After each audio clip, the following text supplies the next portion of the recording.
Assalamualaikum warahmatullahi wabarakatuh.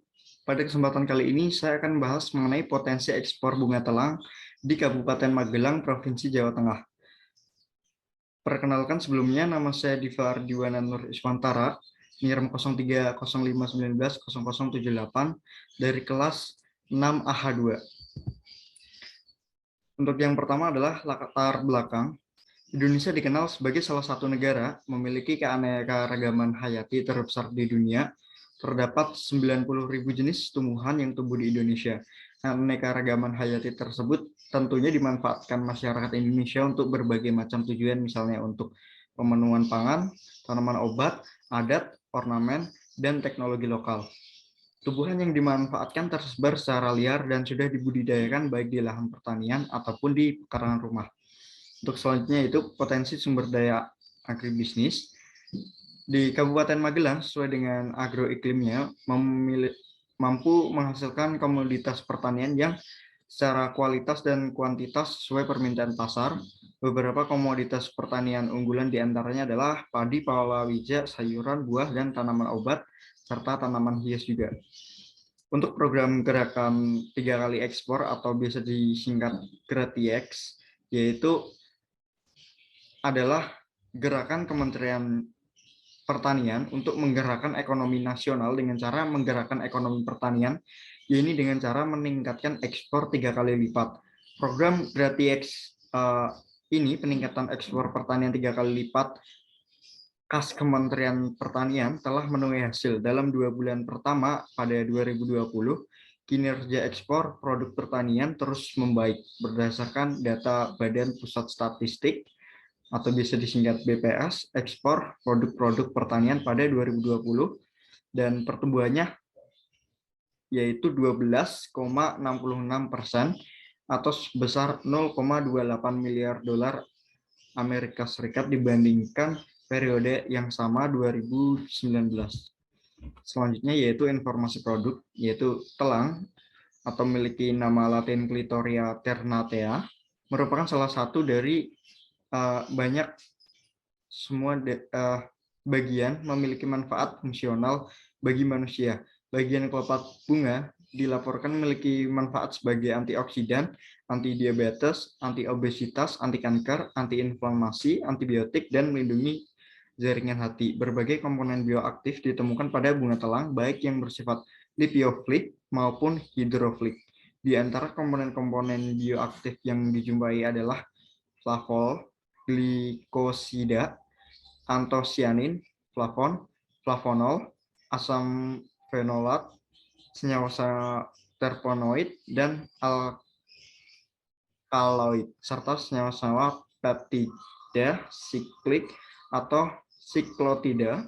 Tentang manfaat yang luas menjadikan bunga telang sebagai salah satu bahan potensial baik untuk pangan fungsional maupun nutrasektikal. Selanjutnya pada SOP atau standar operasional, yaitu dengan cara pendampingan terhadap petani menjadi mitra pada eksportir harus dilakukan mulai dari penerapan GAP atau Good Agriculture Practice hingga GHP yaitu Good Handling Practice untuk memastikan kualitas dan mutu dari buah-buahan yang akan diekspor. Selanjutnya adalah sertifikasi produk. Standar umum yang kebanyakan dibutuhkan oleh pasar ekspor berbagai sistem manajemen yang bukti kepatuhannya berupa sertifikasi. Hanya itu, standar umum ini juga bisa berupa spesifikasi teknis yang didasarkan oleh kebanyakan pembeli atau importir, seperti warna, ukuran, kemanisan, kesegaran, kecacatan, dan lainnya. Sebagai tambahan yang diwajibkan oleh regulasi pemerintah, terus standar-standar umum dikembangkan oleh organisasi publik maupun swasta. Meskipun kebanyakan standar umum berskala internasional atau regional, banyak standar umum pada beberapa negara berskala hanya nasional, dikarenakan pembahasan standar umum spesifikasi teknis itu sangat luas untuk jenis produk. Selanjutnya adalah menentukan rumusan strategi. Yang pertama adalah Customer Lifetime Value atau CLV. Yang kedua adalah Experimental Marketing. Yang kedua adalah Blue Ocean Strategi. selanjutnya adalah ekuitas merek, selanjutnya adalah kualitas jasa, lalu tanggung jawab sosial perusahaan, dan manajemen hubungan konsumen. Yang terakhir adalah network marketing. Untuk implementasi strategi berupa menjalin hubungan baik dengan pihak supplier. Yang kedua adalah strategi harus diwujudkan menjadi pedoman untuk kegiatan sehari-hari para petani. Yang ketiga adalah strategi dan perusahaan harus menjadi satu, artinya strategi harus tercermin dalam cara petani mengorganisasikan kegiatannya dan dalam nilai keyakinan dan warna usaha. Yang keempat adalah dalam mengimplementasikan strategi, para petani sebagai manajer harus mengarahkan dan mengendalikan kegiatan dan hasil serta menyesuaikan diri dengan perubahan. Yang terakhir adalah terus berupaya memperluas jaringan penyuplai produk. Selanjutnya adalah saluran ekspor. Yang pertama ada dari petani ke gapotan mitra, terus ke eksportir. Selanjutnya ada petani ke pedagang pengepul, lalu selanjutnya ke eksportir. Yang ketiga adalah petani ke pedagang pengepul, lalu perusahaan pengolahan, lalu baru ke eksportir. Dan yang terakhir adalah dari petani ke pedagang pengepul, lalu ke perusahaan internasional pengolahan. Selanjutnya adalah prosedur kepabeaan. Kepabeaan adalah segala sesuatu yang berhubungan dengan pengawasan atau lalu lintas barang yang masuk maupun keluar daerah pabean, serta pemungutan bea masuk dan bea keluar. Undang-undang pabean berlaku dalam seluruh wilayah negara kesatuan Republik Indonesia, meliputi wilayah darat, perairan, dan udara. Di atasnya termasuk tempat-tempat tertentu di zona ekonomi eksklusif atau ZII, dan landasan kontinen atau bisa disingkat LK, lalu kawasan dengan batas-batas tertentu di pelabuhan laut, bandar udara, atau tempat lainnya yang ditetapkan untuk lalu lintas barang sepenuhnya berada di bawah pengawasan Direktorat Jenderal Bea dan Cukai.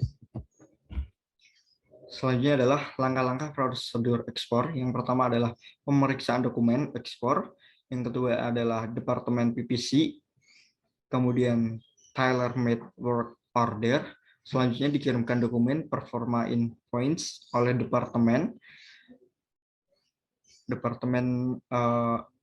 MPIC untuk pengambilan barang yang akan diekspor. Selanjutnya adalah pembuatan dokumen BC 3.0 dalam kurung PEB, pemberitahuan ekspor barang dengan koordinasi langsung kepada bea cukai yang ada di lapangan dan melalui sistem PEB.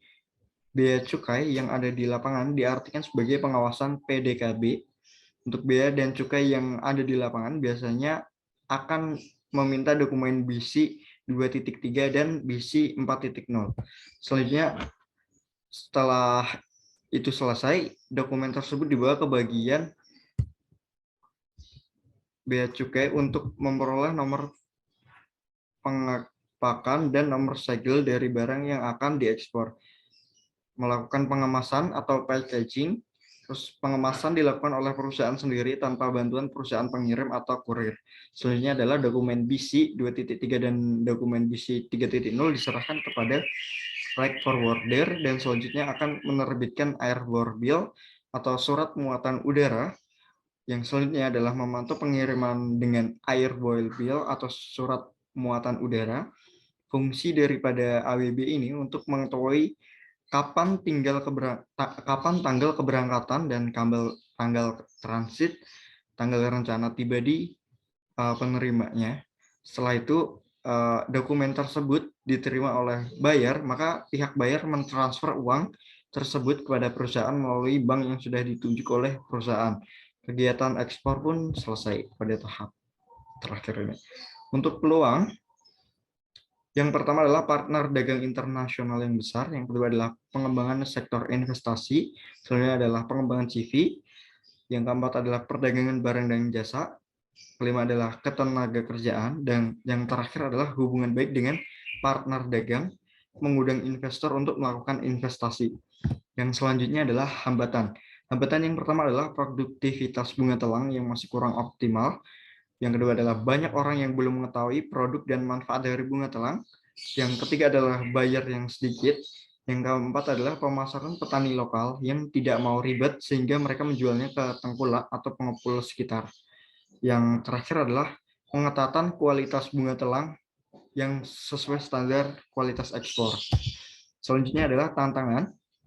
Tantangan yang pertama adalah meningkatkan kualitas harga bunga telang petani sekitar agar sesuai kualitas ekspor. Yang kedua adalah persaingan dengan pembeli domestik sehingga kurangnya bunga telang untuk diekspor. Yang ketiga adalah teknologi pertanian produksi bunga telang yang tertinggal dengan peningkatan teknologi sekarang ini. Kesimpulan dari yang tadi adalah komoditas bunga telang di Magelang telah menembus pasar luar negeri pada masa pandemi. Kebutuhan tanaman biofarmaka bunga telang sangat meningkat di masa pandemi karena memiliki banyak manfaat. Salah satunya adalah menjaga kekebalan tubuh. Kabupaten Magelang memiliki potensi yang besar komoditas bunga telang untuk mengekspor di pasar internasional. Jawa Tengah sebagai provinsi yang banyak akan mengekspor produksi bunga telang sebagai komoditas unggulan ekspor akan memperkuat posisi Kabupaten Magelang dalam usaha pengembangan potensi ekspor produk bunga telang. Namun untuk menetapkan bunga telang sebagai komoditas unggulan masih banyak hal yang perlu diperhatikan, salah satunya yaitu adalah kontinuitas atau keberlanjutan dari produksi tersebut. Untuk saran yaitu yang pertama dapat lebih memaksimalkan peluang yang ada, menjaga hubungan baik dengan partner. Yang kedua adalah perlunya peranan pemerintah untuk mensupport petani bunga telang untuk melakukan ekspor. Yang ketiga adalah petani bunga telang di Kabupaten Magelang seharusnya melakukan penanganan pasca panen pada bunga telang agar meningkatkan nilai jualnya. Yang terakhir adalah pelatihan untuk petani bunga telang agar bisa meningkatkan kualitas produk bunga telang sesuai kualitas ekspor. Sekian yang dapat saya sampaikan, kurang lebihnya mohon maaf. Wassalamualaikum warahmatullahi wabarakatuh.